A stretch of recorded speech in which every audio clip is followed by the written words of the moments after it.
Here we go, OverDrive, off and running. TSN 1050 on the TSN app, your home smart speaker, and up on TSN Plus. Bryan Hayes, Theodore, Jeff O'Neill, Jamie Noodles McLennan. What's going on? How we doing? Hazy B, I need to know where you're at because usually we sprinkle in a phone call here and there, possibly a message.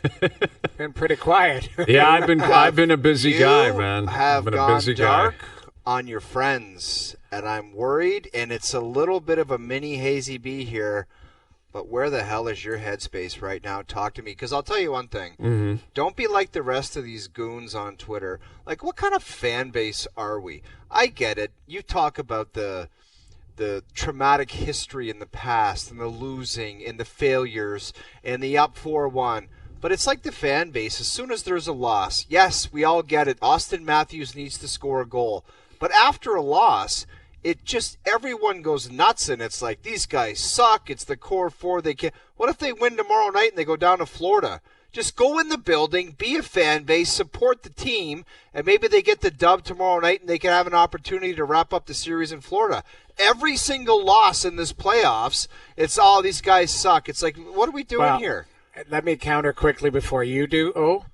The mindset is like, well, they needed to win one in Florida, and you could wrap it up. And in the sense, it's like, what if Florida's got something now and we're concerned? So there's Noodles, the 50. I'm not saying it's ideal what happened down in Florida.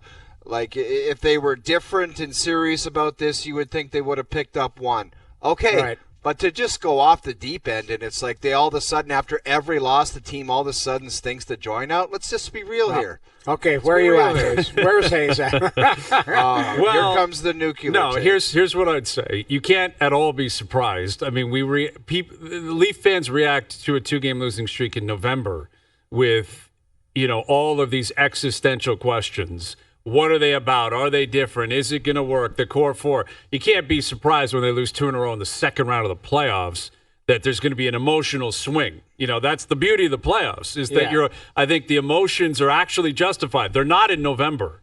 They're not in December. That's crazy. You blow a lead in the third period against Columbus in November and everyone's freaking out.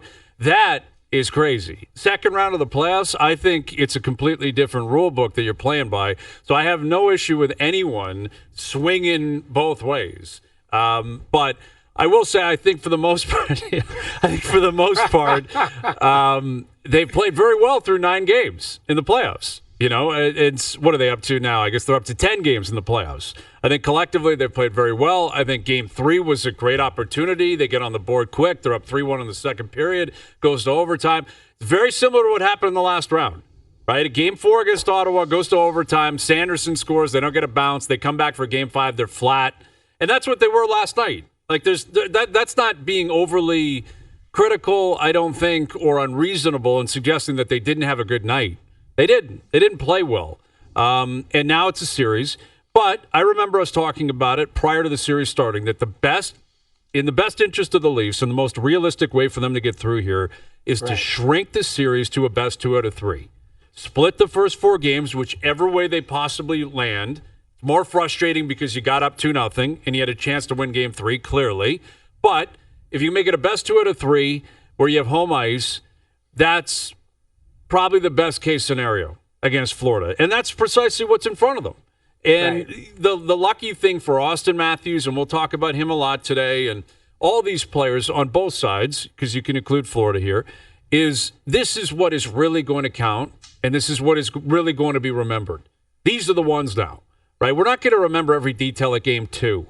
How many fans know who scored first in Game 2? I don't know. Who was it? Honestly, I don't even remember Games 1 and 2 already. Exactly. Like, it's already Right. behind you, and that's the whole point, is that I think what you're sensing, and I get it, is it's more about anxiety and nervousness about what's about to happen, because this is the main event now, right? This is it. You got a best 2 out of 3 to knock out Florida. You got a best 2 out of 3 to prove that this is going to be different. These are legacy moments. Very rarely do you get them where they're so clear-cut, so amplified, right? We talk about the whole season, a guy's career. Go to his Hockey DB page. This is like 3 games in, 5 nights starting Wednesday night. This is it. Right here on a platter for you. What do you got? And, I think naturally Florida's going to be favored. They're favored to win Game 5. I saw that on FanDuel this morning. Doesn't mean anything. You still got to go play the game. But Florida's got up off the mat. Like, they're up.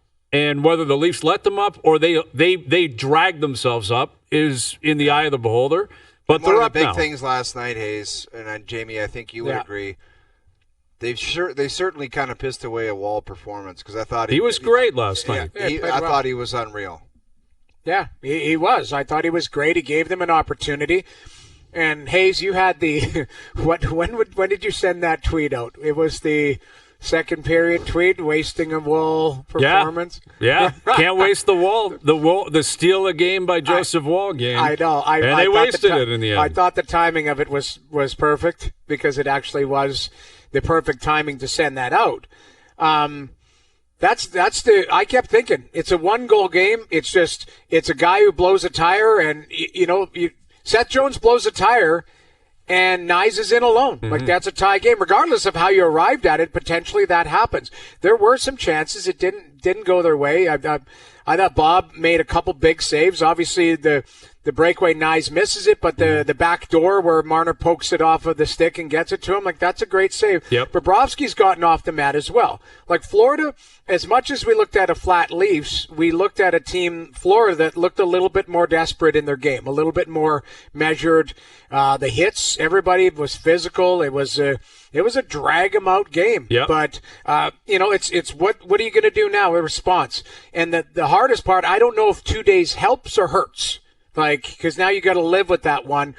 Does it help you to reset, recalibrate, or does it hurt that you want to get right back at it and play again tomorrow? I don't know how that feels. That's a very good question. I guess we won't get the answer until we get here on Wednesday. But, the Leafs on home ice through 2 rounds have been great. Like, outside of Game 5 against Ottawa, they've played great, and they've controlled the series. And I think, again, yesterday was an outlier from the previous 3 games where I thought the Leafs played really well, the first 3 games. And I think it had been a thoroughly entertaining, high-scoring, crazy series so far. And then last night, the 4 power plays in the first period, that's impossible to overcome. Energy vampire. Yeah, absolute energy vampire. And that's the truth, is that the Leafs just never got going after that. I thought they showed some urgency in the third. Thought they played a pretty good third period. And that's when Bob was tested at the most. But the first period, you hand over, 4 power plays, they're going to score on one of them. They do. And then it's 1-0. And the reality is of Florida is if they generally if they score first or if they get to the intermission with a lead, you're in big trouble. Yeah, they go up. They enter the third period with the league. They don't lose. Like, literally, they don't. 24-0 or yeah, they're way too comfortable and they're way too good with the lead. That's the truth. And that needs to be the lesson. Easier said than done. But I think that's what was kind of, again, on the line last night is Leaf fans are watching all these other teams and all these other fan bases experience these wild outcomes. We just saw it last weekend, right? Dallas down 2-0 in the third of a Game 7. They come back. Winnipeg down 2 in the third of a Game 7 with 3 minutes left. They come back and win it. Yeah. That's what I think Leaf fans were waiting for last night. Fairly or unfairly, you're like, just come out flying and steal one. And then you come back with a split, but it didn't happen. And you got to give credit to the opponent because Florida's a really good team. And maybe those magical moments are still forthcoming for the Leafs. That's what you're waiting for. If you're gonna get 16 pucks in that little plastic thing that every team's got to have in their locker room, you've got to steal a couple. Mm-hmm. Obviously, the ones you just mentioned, Hayes, are the ultra dramatic, where it's like bizarro world and incredible performances. But I'll tell you one thing: if anybody on the Maple Leafs who's looking to score a goal, and we all know who we're talking about, things are not going to change with the Florida Panthers. They decided after Game 2 that the party was over and the odd man rushes and the stupid stuff is going to stop. They weren't on their terms in Game 3 necessarily, and they pulled it out. But Game 4, they dictated on their terms. And it was like forced dumps, physicality, swarming, time and space. It's all gone. So, and it's I said it last night on SportsCenter. It's crazy how confidence is such a big thing in the playoffs. Like one overtime goal, which was a fluky goal, and it was like, boom, they snapped out of it, and they became the Florida Panthers again. And now it's like it clicked for them. and they've kind of got their code back, so watch out. It's not going to get any easier. It's not like the Leafs are going to be flying up and down the ice tomorrow. Well, and that's, I think, again, speaking to the mentality of Leaf fans, and everyone's different, is you're not playing Ottawa anymore. Like, Ottawa was inexperienced. They're young. They're trying to figure it out. You're playing the polar opposite of the Ottawa Senators. Like, Florida has been to the dance. They know exactly what's coming their way. They're incredibly comfortable. They're very confident. They've got a goalie that they can rely on, even when he was giving up 1 million goals the first 3 games. Yeah. They never flinched. They never looked at Bob like, what's this guy doing, man? This guy's killing us. They always believed that at some point he would arrive. Again, I didn't think he got overly tested last night. But, I think what you're saying there, is a reality. Yet, this is what has been at the forefront for the Maple Leafs in these big moments in the past, where teams are going to clog up every possible lane. They're going to make it as difficult as possible. But guess what? You still got to score, and you still got to win. Like, the Auston Matthews discourse right now to me is fascinating, because I never in a million years would have expected some sort of debate on whether or not you expect Auston Matthews to score. Like, how big is the bingo card where that would have to be on it? Like, I can't believe that, like, and there's so many people carrying water for him that, well, he's still doing this and he's injured. Yeah. But we have no idea. He's playing 22 minutes a night. He's killing penalties. He's blocking shots. He's taking draws. He's out there. Yeah, right? that's what you expect everybody to do in You the have to playoffs. do that. Like, that is what has been frustrating for me, is the amount of debate on whether it's necessary to expect Auston Matthews to score is insane to me. Whoever is carrying the water needs their head examined. He has to score. That's it. That's the to. separator. Like, that's it's very why, simple. Yeah, that's why there's certain guys lower in the lineup, and they always say the most difficult to do in the game is score goals. Why certain guys make $1.7 million, and he makes 13 because he does the hardest thing the most often, and he makes it look easy at times. So he could have a good game and be sound positionally and win face-offs and kind of win puck battles. He could do that hungover and at 40% of health. He could look good out there in an NHL game. So it's like, I don't know what they're trying to prove, saying, he's doing all these other things to impact a game. Game 6 in Ottawa, he was a positive player. He was all over the ice. And he scored. He scored the first goal of that game. Right? Like, he got the party started Game 6 in Ottawa. That's all you're asking. I'm not saying you got to score a hat trick every single night. Yeah. He's played Florida 9 times in the playoffs in the last, dating back to 2023. He hasn't scored yet. Yeah, and he doesn't look dangerous to me. Like, he doesn't look like he's on the verge of breaking out. That's exactly right. We had the opportunity last night where it's like you kind of wait. If you wait for Bob to come out and challenge you like that, he's going to stop the puck. Mm-hmm. Yeah, like that looked to me like a quick release, and then take your chances there. Yeah, he overthought that one. And what he needs to do is separate from being, we say it all the time, the best goal scorer on the planet. We don't want to have a little asterisk beside it saying regular season. Right, exactly. He needs to just be, the best goal scorer on the planet at any time. And that's, that's where the separator is right now. Somebody said that to me. I can't take credit for, doing that. But it's just, in the end, we know what he's capable of in the regular season. There's more time and space. Maybe, you dust the puck off, all of these types of things. In the playoffs, you just talked about it, it's reactionary, it's quick, there's no ice, free, everything's contested. He has to break through and show that he can be the best goal scorer on the planet in the playoffs, because he doesn't have that mantle. He doesn't. There's other guys that... No, he doesn't. What? There's a guy in his line that is a better playoff goal scorer than him. And that's the reality of what has happened here. And it's more, and I want to stress this, that's more of a tire pump towards Matthew Knies than anything else. When I look at that line and I'm thinking, okay, offense is coming, it's Knies that I think is going to do it. Like Knies last night, again, he created the breakaway. He had that backhand backdoor from Marner that Bob made a great stop on in the third. He played more minutes than any other forward last night. I think that's Berube saying exactly what I'm saying. Totally. And if I'm going to get offense, it's this guy that's going to give it to me. And that shouldn't be the case, because Knies is playing really, really well. He's played phenomenally well, but he's he's 2 years in the league. He's number 3 and on that line. He's the third guy on that line. Yes, Yes, exactly. Like, he should be the bonus where it's like, man, look at this line. Like, look at this. These guys are all contributing, and they're an unstoppable beast.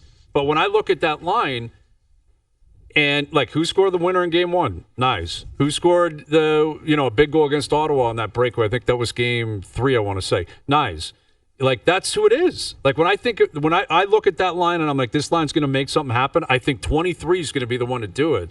Yeah. And that's an incredible testament to how that kid's played. He's been phenomenal. And the one thing that he established himself, if you look at the way that Marner and Matthews are getting from point A to point B, it's like Nyes gets boogieing.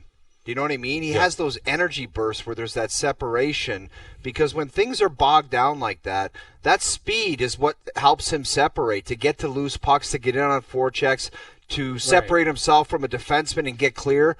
It seems like, I don't know if Craig Berube would contemplate possibly making a switch, putting Nylander with Matthews and Nyes, because they got to switch up something to kind of change the chemistry. Because if you just continue to go back and you're seeing the same results, it's like, shame on me for not making a change there.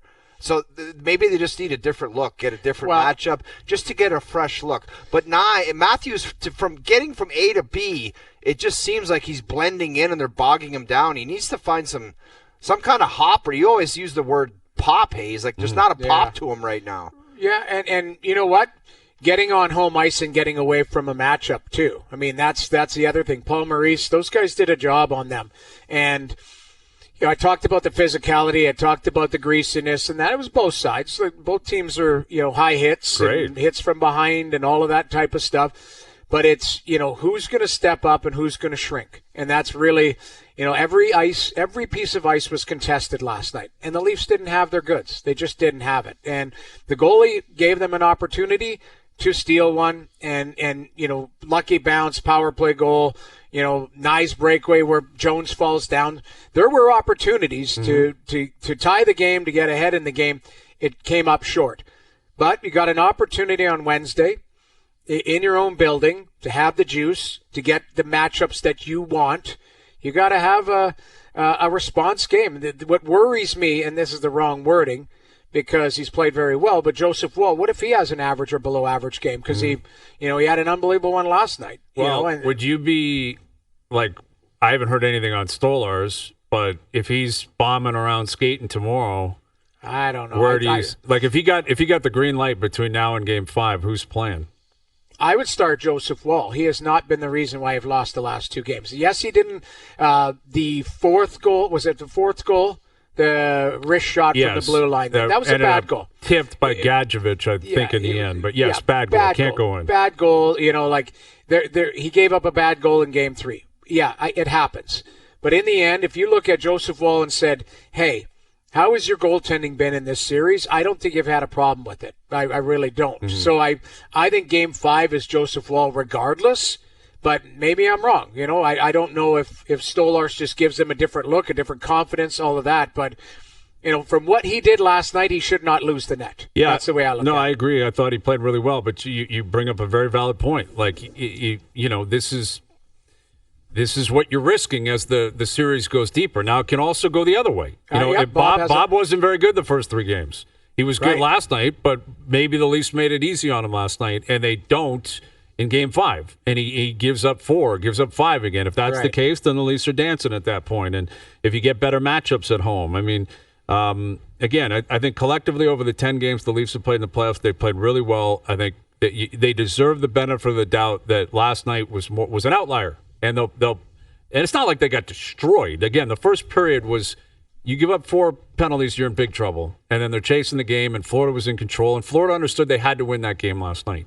Yeah, and offensively for Florida, it's like they're getting beat by Bennett and Verhaeghe and Marchand in that third line. It's not like Reinhart and Barkov and Matthew Tkachuk are completely torching these guys. That's what we're talking about here. Verhaeghe, Bennett, and that third line. Yeah. That's right. And like Bennett shut the lights off in the game last night. Like that did. And in many ways in Game 3, like tying the game up, he made that brilliant play to Verhaeghe on the 2-on-1. Let's be honest, it's a bad look it was poorly played. Like McCabe and Tanev ending up in the position they ended up in. Yeah, but how is they got there inexcusable. is total Florida Panther hockey.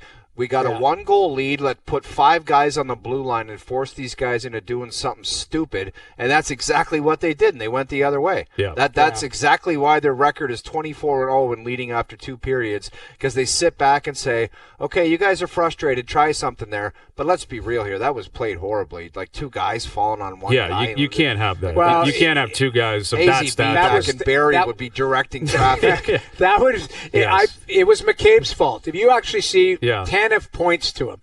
Tanev points to McCabe and says, if you play it again, Joe, if he points to McCabe Yes. and says, you take Bennett.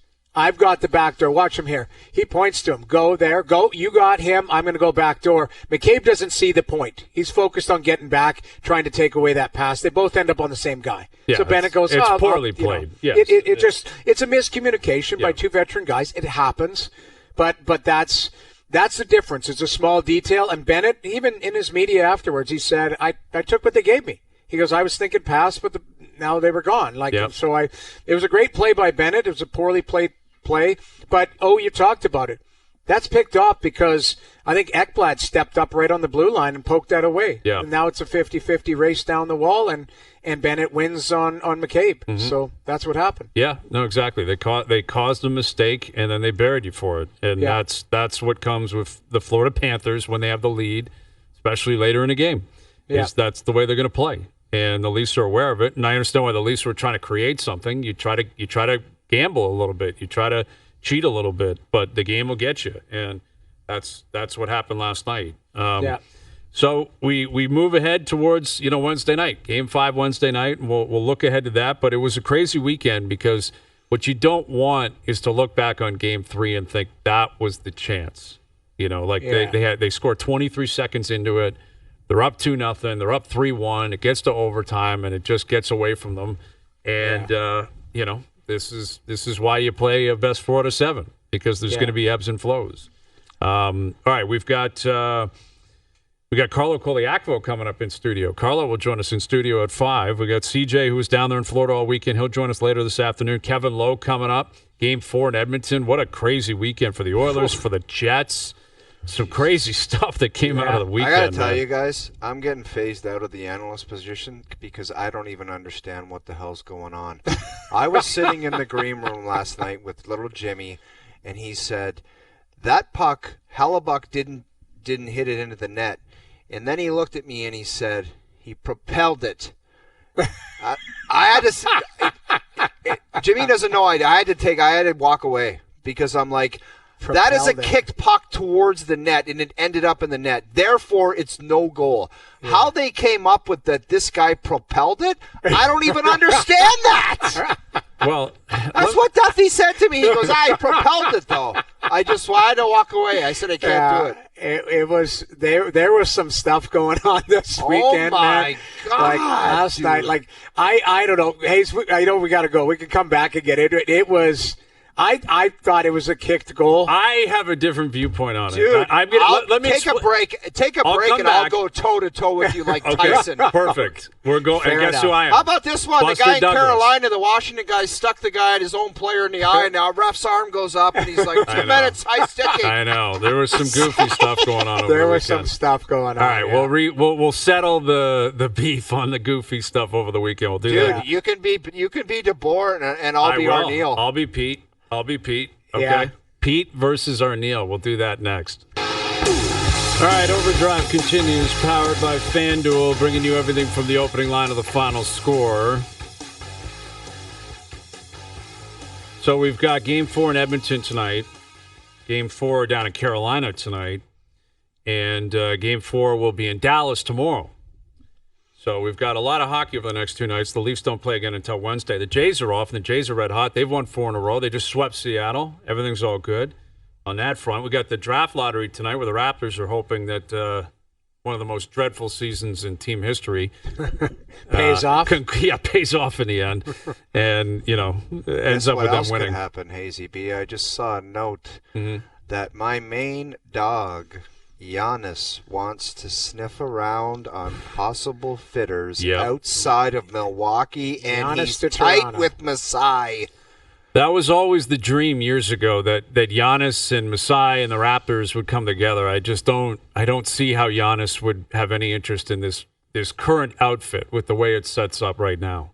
You know, the idea of leaving Milwaukee to come here, because, you know, the trade, you're going to have to ship pieces out. You're going to have to ship, you know, trade bunch of draft picks and everything, and I just don't know how the Raptors are going to make it work here compared to other teams. You know, like I saw Windhorst all over ESPN today saying San Antonio and Houston.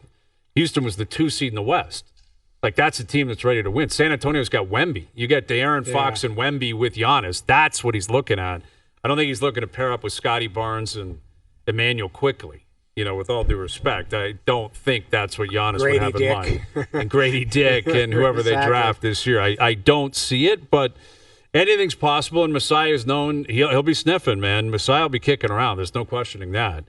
All right, so let's do a little role play here, because yesterday the Winnipeg Jets end up losing 5-2 to the Dallas Stars. Now, that series is 2-1, right? Still ebbs and flows of every series. It's only 2-1. You got Game 4 tomorrow night.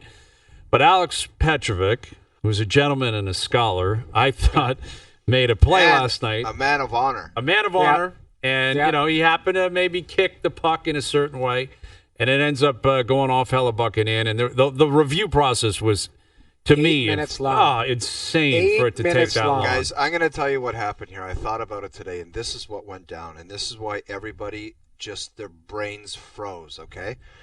They got taken away and distracted from the positioning of Petrovic. If this guy was 5 feet directly in front of the goaltender and kicked it, it's waved off and it's no goal. But he was almost in the corner, so everybody said, man, that was crazy that just kind of went toward the net and in the net, and it distracted them where they're like, I don't know if he was really trying to do that. Yes, he was. He kicked it, and it wasn't propelled like little Jimmy said. It was hit in by Hellebuyck, therefore, no goal. It was propelled. I love the word Jamie, propel. I know. Propel. Have you ever heard propel? Why did propel pop up yesterday? And Scott O'Neill said the word propel is not in the rule book. It's not. Right? It's not. Scotty, But you're right. I do want to hear. So I'm in the middle. I want to hear what Hayes has to say, and then I'll weigh in Bryan afterwards. Pete DeBoer Hayes. Go ahead. Did you see Pete trying to scramble his way through the CBA Pete last was night, awesome. too? He goes, you know what? I think you should have counted. That's right. He's like, I think in the CBA, like, he started going. I'm like, what are you talking about? 49.3. And then he Yeah. followed up with, they got the right call. Yeah, they got the right call in the end. I love DeBoer. It's just like, I guess we'll both play this game. Yeah. Here's the way I would phrase it. One, I do think Petrovic he obviously kicked it up. You could see his stick. He was trying to hit it with his stick. Right. But let me ask you this. Take Hellebuyck out of this. If a defenseman does what Hellebuyck did there, how would we describe it? Like, What if a defenseman hit it into the net? Yes, what would we Dude, say? it doesn't matter. Any But what puck would we kicked say? toward the net that ends up into the net, it doesn't count because it originally got there from a kicking motion. But apparently this propelling thing, which again, I haven't studied this as if I'm in law school. Propulsion. But you're going to start using propel. Never heard it before in my life. I've been doing this for 15 years. I like it, and I think it works if you're a Dallas fan, clearly. But the point I'm making is if a defenseman whacks that out of the air and it goes in, you say he scored on his own net. Like, he scored on his own. That's what Hellebuyck did. Right. Hellebuyck scored on his own net. And I think he was trying to play the puck instinctively, and he scored on his own net. the thing, you're right, but in the rule book, it actually says the players, it's different for the players other than the goaltender's stick. That actually is in the rule book. Okay. So that's the only thing that I struggle with. Then you explain why it counted then. No one has an explanation. Exactly what you said is they ruled that was not that Hellebuyck tried to bat it away and put it in his own net. Which I think he did. I think that's exactly what he did last night. But here's the thing. A goaltender is allowed to try and make a save. It still went off. If it goes off his right pad and goes in the net, we're calling it no goal because it's kicked towards the net. That's exactly the terminology Jimmy used. He goes, he didn't bat it into his own net. He propelled it. And I just said, so this is where, and I think, I'll be honest, I think the league was very clear with their messaging. They said, yes, we agree it was kicked. Where we disagree with everybody else is we feel Hellebuyck knocked it into his own net with his own stick, propelled it into the net. So that's where your logic comes in, Hayes. Yes. Where if it's a defenseman, a player, or whatever, and they shoot it in their own net or they pop it in their own net, it's just called a goal. That's where they went. The only thing I disagreed on is I think if you look at Hellebuyck, he's losing balance and kind of waving at it. So it's like, okay, yeah, I knocked it in my nut. I don't think it's a desperate play. I mean, he didn't expect the puck to be there. Right. I mean, listen, my general rule in the sport is when a tie goes to a goal counting. I don't think it's ever smart business. I understand people in Winnipeg don't want to hear this, but I don't think it's ever good for business to take goals away, to lean towards being conservative and trying to get goals off the board. I also think it's bearing the lead to an extent. I understand that was the 3-2 goal. He also gave up 2 more. The Jets did. It ended up 5-2. Okay, It didn't end up 3-2. But and there were multiple empty netters. I know that was a big turning point in the game, but they lost 5-2.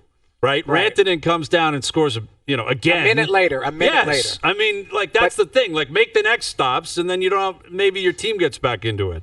But you're but right. It didn't happen. It was the TSN turning point. Of course that was it the was. Game. Of course that it was. It's the game winner in the end. That's the game winner, and they fell apart after that because they were rattled or whatever. Or give Dallas credit. I mean, this Rantanen just can't stop Man, scoring. The guy's got 9 goals. He's got 9 goals. He had 2 assists last night. He had an assist miraculously on the Petrovic goal, actually, which I didn't Might have been on see. the bench for that. Who knows? But this guy is just an absolute machine, and in the end, I don't think that was the craziest moment of the weekend. The craziest was Riley Smith scoring with less than a second to go. That was outrageous. That was insane on Saturday night for Riley Smith to score with less than a second to go. You want to talk about goaltenders? Stuart Skinner, man. I don't know. And Pickard's hurt. He's not playing tonight, and who knows when he's going to play. So that was it's the Stuart Skinner show, man. It's crazy. How was fascinated outrageous. are all three of us to watch, Noodles, you're a former goalie and a goalie expert, but everyone in the hockey world is look at that ending. The bizarre There's thing no goalie was, in the net. Where's the goalie? I know, but the bizarre thing was, it corner. looked like in real time, it was like that thing hit a post or something, and let's get to overtime or something. And then he starts pointing at the net, and then you're looking at the replay, and you're like, that guy just scored. That's in the net. I was like, that went in. I could not believe it. Now, if you go back in history, it was this year. Noah Hannafin scored with under a minute left. I think it was 30 seconds left in regulation in Edmonton.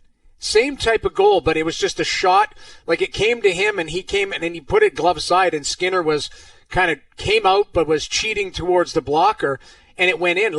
A late goal in regulation to ice the game. Now, this one's worth a lot more because it's a playoff game.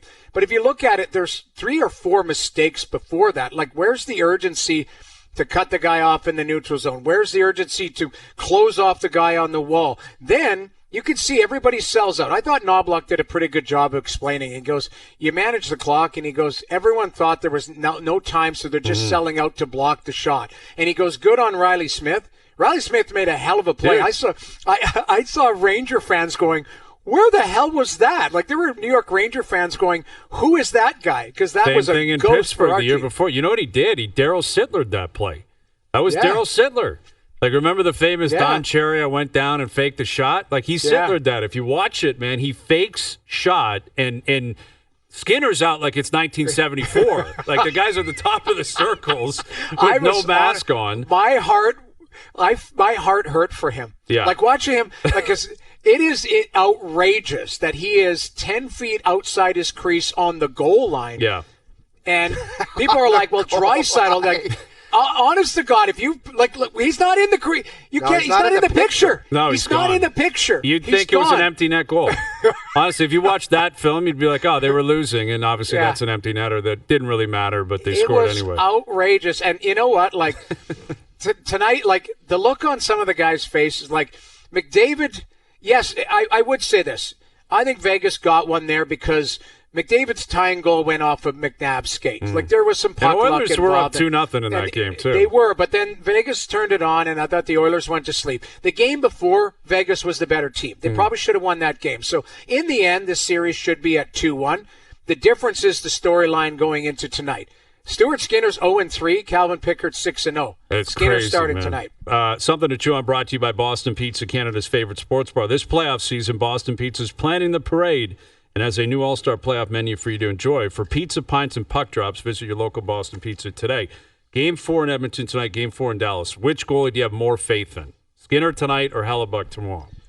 Who do you have more faith in? It's Connor Hellebuyck, man. Well, it's Is Hellebuyck. it? I mean, Is it? well, he didn't Dude, the get guy on the pulled Did you road. not watch what we just were playing I there? understand, man. The guy was I hear doing you, dude. gymnastics 10 feet from the net. I don't have any faith in either of them on the road. I mean, how many times did we say before the series, I'll let you know how I feel about Hellebuyck, Game 3 in Dallas? Jamie, how do you Guy gotta gave up explain a that one 5 to spot. me? The guy's going to you- win the Hart Trophy, and he's having a difficult time on the road. Like I I don't can't know. put two I and mean, two last together. night, I will say this. Last night, like I didn't think the problem was Hellebuyck. Yes, they gave up a 5 spot. I just think they fell apart again after they gave up that goal, which was not a goal or not a goal, regardless it got counted.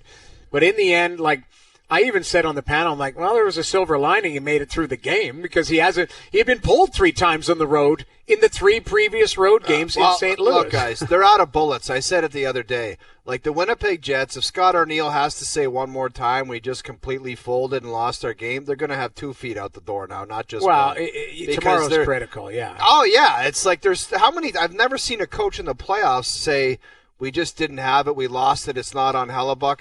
They need to find their game ASAP and their best game because if they don't, they're done. They're toast. Well, and Dallas is, I mean, they're a machine, and this Rantanen just doesn't stop. Like, Hayes, wouldn't you say give him the Conn Smythe right now? Yeah, they may Like, lose this round. He might win the Conn Smythe. Dude, that executive team in Colorado must just not even be watching that. They Oh, you must, got to be like, on the golf course, just not even paying attention. Like exclusively Golf Channel, prepping for the PGA. You can't be watching that because it just like. Did you see Nazem Kadri's tweet over the weekend? I too? loved it. know. I loved it. But by the way, let's not forget one thing. He was referring to himself. Oh yeah, I too. think he was too. So Nas tweets out after Dallas wins on Saturday or yesterday. Sorry. Rule number 1: you always keep the dogs. Now he did say #96. So yes, But he he was talking about himself. He was Yeah, talking of about course, himself. And he's too, damn man. right, too, because he was a massive part of that team. So that's what I say. It's like everybody has all this magic ideas of like this guy that scored 23 goals for another team. We got to bring him in. We got to pay him. And then we got to pay this other guy that we know nothing about. When you got Naz sitting there, and whatever reason, Naz probably wanted a bunch of money. They just won the cup. But there it is. Rule number 1, you always keep the dogs. #96. He should have put #91 on that, too. Yeah, he should have included Well, he himself. was. Maybe it's a trying to typo. include Maybe he tried to type 91. That would be great if he did. But I loved it. I loved it. It's a little spice, and he's damn right. Yeah. Well, yeah. you Can't know, argue and- with that right now. Well, here's the thing, though. 2 weeks ago, we would be like, what were we saying about Mikko Rantanen? Like, that's lost. the crazy part. This guy had not settled in Carolina to the point where I remember on the show we're going, maybe Colorado was seeing something. You know, it was Jamie, not only was he not settled in Carolina, he was the worst player on the ice when he wore that jersey. He was invisible. right. Invisible. But that's where, you know, a couple of weeks ago, it's funny how a narrative could change because people are like, oh, he couldn't skate in Carolina, hasn't settled in Dallas. Man, they they dodged a bullet, and now the guy is leading the playoffs and dominating every night. He's got to be leading the playoffs comfortably, doesn't he? I think he's got 4 or 5 points on other players. I'd have to look, but I know Nylander was right up there, and Well, McDavid's been racking up points. Yeah, McDavid he's got and Draisaitl. Rantanen's got 18 points. McDavid's got 16. Nylander 15. Draisaitl 15. Kyle Connor 13. So yeah, he's got the lead right now, which is natural, and he's leading in goals too. He's got 9 goals. What's interesting is the guy who's second in goals in the playoffs is Nathan McKinnon, and he's no longer even in the playoffs. Yeah. But yeah, anyway. All right, Carlo Koliakovo coming up in studio in 15 minutes on his take from the weekend. We'll get into what happened at the end of the game, the Domi stuff. We'll get into the Marner stuff from Kulikov as well. There was a lot of nastiness in the game last night. We'll touch on that, and we're chugging towards Game 5 on Wednesday night. Overdrive continues, TSN 1050 and on TSN Plus. Just a quick shout-out, gentlemen, to our colleague JP, who is roaming the streets in Japan. Yes, he is. JP, if you're listening, we want updates, picks. He's not listening. I Sushi need to know what JP's up to over there. Where was he flying into? Tokyo? And then probably. just running amok in Tokyo for a while, and then Dude, that guy's, I guarantee you, he gets up to some weird underground, video game meetups. He's into video games, deep into it. he's got a lot of things to cover over there. No question about that. He'll be in a place called Roppongi, just enjoying himself. There's some great bars there. Okay. English-speaking people. He'll be able to just get right into it. It's awesome. Yeah, Japan's high on the bucket list, man. I've never been over great. there, but that would be a cool spot to get to. That's Yeah. for sure. I'll have to pick JP's brain when he gets back. Make sure I do exactly what he's doing The on his exact trip. opposite of what he does. Probably the exact opposite. Well, of he's what got his JP New will be Balance doing. Monarchs, and he will be cruising the streets. Yes, he will. He warmed those things up for a week prior, and he is grooving it over there. Yeah, he's on fire. JP is currently on fire, and we cannot wait to hear all about it when he returns home in a couple of weeks. The OverDrive PGA picks are brought to you by TaylorMade Performance Lab. For a limited time, use the promo code TSN1050. That's the promo code TSN1050 to save on your fitting fee. Book now at TaylorMadeGolf.ca. You got to get up there to the TaylorMade Performance Lab. Best guys going, best crew. They'll take care of you. Make sure you're dialed in with all your clubs. None of us had Sepp Straka this past weekend, and he is a machine on tour this year. Dude, I don't know what it is about the guy. It's an awful thing to say, but he's kind of a buzzkill atop the leaderboard. Yeah, he is. He is. You know what I mean? It's like they got all this star power there, like Kashmir, Keith, and Rory and Lowry. Yeah. And this guy just goes about his business. He's turned into a world-class player. He's a great player. I will not deny him that. But I don't know. He used to rock the squares, and that turned me off. And there was just he gets it done, though. He's just not. I don't know when he's on the a little grit leaderboard, grinder out there, man, and that's the He truth. is. In the square shoes, you can't overcome He that gassed first them. He impression. doesn't wear them anymore. No, I know. He's got the Adidas shoes going, and everything looks good. But the squares, if you ever bring the squares on tour, you can never get over that. But this guy, he's already a lock to make the Ryder Cup. He'll be an auto bid. He's already in. He doesn't even have to compete. I don't think. He just won yesterday. Do you know how many victories that is for him? That's 4, I think, this year. Isn't it? Four-pack. Yeah. Not Wow. this year, but total. Oh, total. But Seb Straka's won 4 times on tour. He's won at least twice then this year, if not 3 This times. is his and he's second been in the win hunt. this year. Yeah, so the guy's on. And you're right. You got Thomas, you got Lowry, you had Cantlay, you had big dogs chasing him. The guy's on fire. So none of us had Straka. I had Fleetwood, who T10 again. I had Thomas. I think I had Lowry, didn't I? I think I had a bunch of guys in the T5, but I couldn't get over the top with a win. And we're going to have some big picks later this week because PGA Championship at Quail Hollow. Cannot wait for that. The OverDrive PGA picks brought to you by the TaylorMade Performance Lab. For a limited time, use the promo code TSN1050 to save on your fitting fee. Book now at TaylorMadeGolf.ca. Yeah, it does feel like it's Rory versus Scheffler. We've said that a lot over the last year and a half, but it sets up for that. How about my boy Mac Hughes yesterday getting totally jammed up at Myrtle Beach? He had that tourney, man. He had it, and he flares his tee shot on 18 left, and he has to punch out, and he had 2 putts. He had a putt to win it on the 72nd hole. His putter, it's as good as anybody on tour, and he just missed it. And I don't understand, Hayes. Mac's obviously a tour player, one of the best players in the world.